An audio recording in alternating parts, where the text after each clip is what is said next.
इस वीडियो में कक्षा 11वीं वाले विद्यार्थियों को हिंदी सब्जेक्ट का ब्लूप्रिंट दिखा देता हूँ। आपको देखना कैसे है, क्योंकि सेम पैटर्न में देखो ब्लूप्रिंट ना थोड़ा सा उलझा हुआ है। अगर मैं आपको समझाता हूँ तो ये ज़्यादा आसान हो जाएगा कि प्रश्न कैसे आते हैं और किस तरह से हमें तैयारी करना है।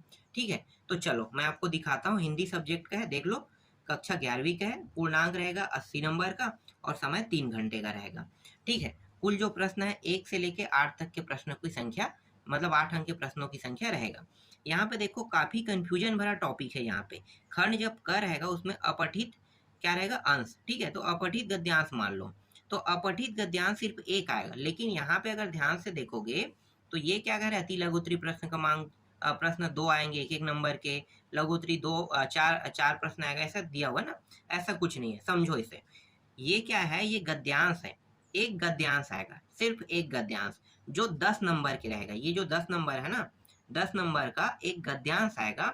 उस गद्यांश में जो गद्यांश उसे पढ़ के हम उत्तर ढूंढते हैं ना, तो 2 प्रश्न 1 नंबर का रहेगा और 4 प्रश्न जो रहेगा वो 2-2 नंबर का रहेगा, एक ही गद्यांश में।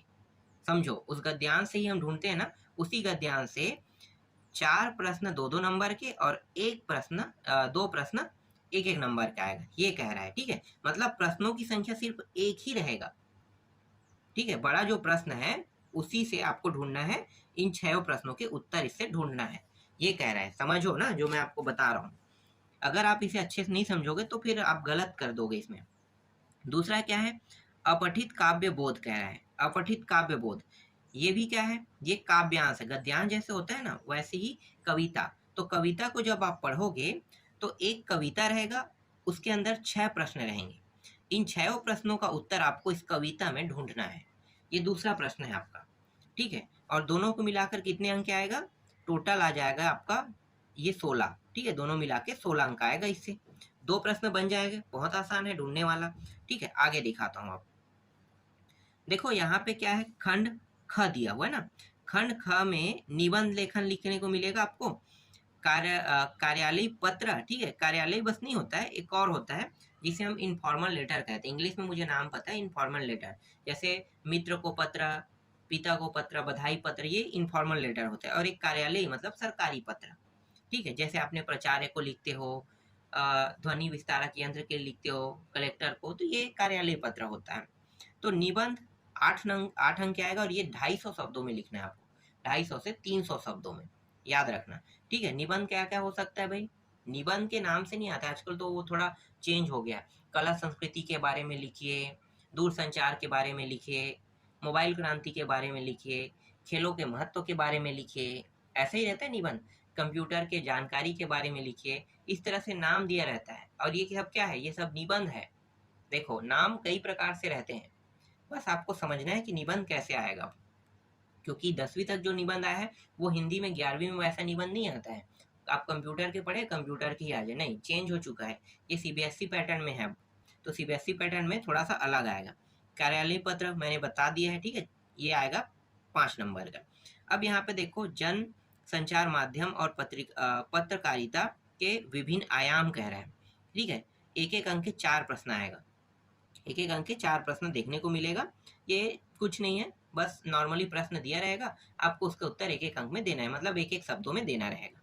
ठीक है, इसके बाद देखो यहाँ पे फीचर रिपोर्ट, आलेख लेखन, जीवन संदर्भों से जुड़ी घटनाओं और स्थितियों पर आधारित कह रहे हैं। 3 अंक के आएंगे। 3 अंक के जो प्रश्न आएगा ना, वो सिर्फ एक प्रश्न आएगा इससे। कितने प्रश्न आएगा, एक प्रश्न। तो एक प्रश्न, ये बहुत आसान प्रश्न है। क्या है कि यहाँ पे जो आपको पता है ना, जीवन आधार संदर्भों से जुड़ी घटनाएं कह रहा है, तो ऐसा कोई टॉपिक होगा जो जीवन के बारे में बताता है। ठीक है, तो वहीं से ये प्रश्न आएगा। मैं आगे बताऊंगा कि ये अध्याय कौन से टॉपिक में मिलेगा।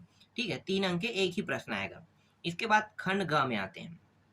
खंड ग में आते हैं तो खंड ग से आपको देखने को मिलेगा, देखो इसे भाग में बांट दिया, पहला भाग और यहाँ पे मैं आपको दिखाता हूँ दूसरा भाग। 2 भाग है। भाग जो एक है आरोह भाग, उसमें काव्य भाग है और गद्य भाग है।